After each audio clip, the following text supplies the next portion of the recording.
অশোক স্তম্ভের ছাপ দেওয়া নীতি আয়োগ লেখা পরিচয়পত্র, স্বরাষ্ট্র মন্ত্রকের letter pad, national anti trafficking committee বা এনএটিসির ভুয়ো ওয়েবসাইট, রীতিমতো আটঘাট বেঁধেই অফিসার সেজে প্রতারণার ধান্দায় নেমেছিল অভিযুক্ত, কিন্তু শেষ রক্ষা হলো না। ইতিমধ্যে ইডির জালে ধরা পড়েছেন নকল ইডি অফিসার শেখ জিন্নার আলী। আপাতত কেন্দ্রীয় এজেন্সির হেফাজতে রয়েছেন তিনি। ইডির দাবি, অফিসে রেড, সম্পত্তি বাজেয়াপ্ত এবং গ্রেফতারের ভয় দেখিয়ে ব্যবসায়ীদের বিধাননগর পুলিশ কমিশনারেটের সামনে ডাকতেন অভিযুক্ত।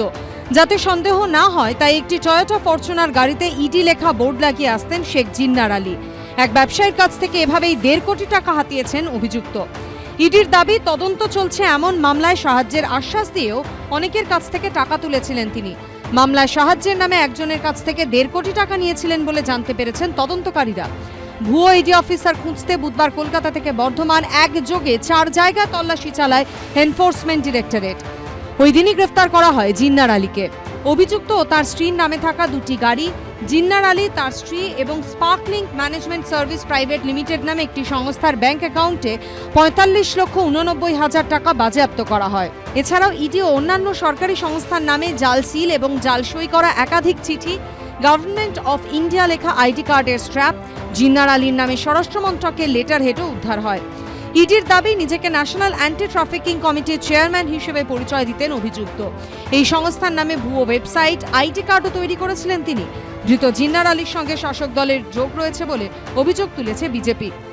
তৃণমূলের মন্ত্রী ও একাধিক বিধায়কের সঙ্গে ধৃতের ছবি পোস্ট করে আক্রমণ শানিয়েছেন বিরোধী দলনেতা শুভেন্দু অধিকারী। 16 জুলাই পর্যন্ত ইডি হেফাজতে নির্দেশ দেওয়া হয়েছে ধৃত জিন্নার আলীকে। প্রকাশ সিনহা রিপোর্ট, এবিপি আনন্দ, কলকাতা।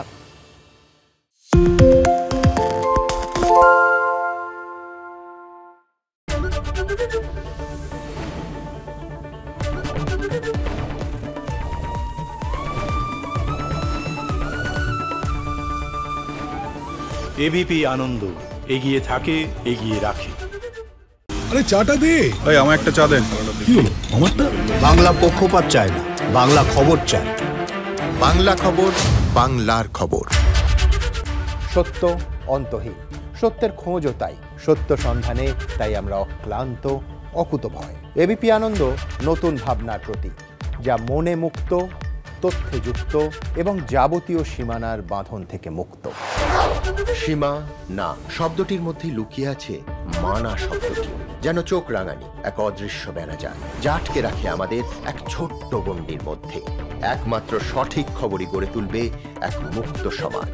সেই জগৎ গড়ার লক্ষ্যে কোনো সীমানার ঠুকুটি আমরা মানব না। এবিপি আনন্দ, এগিয়ে থাকে, এগিয়ে রাখে।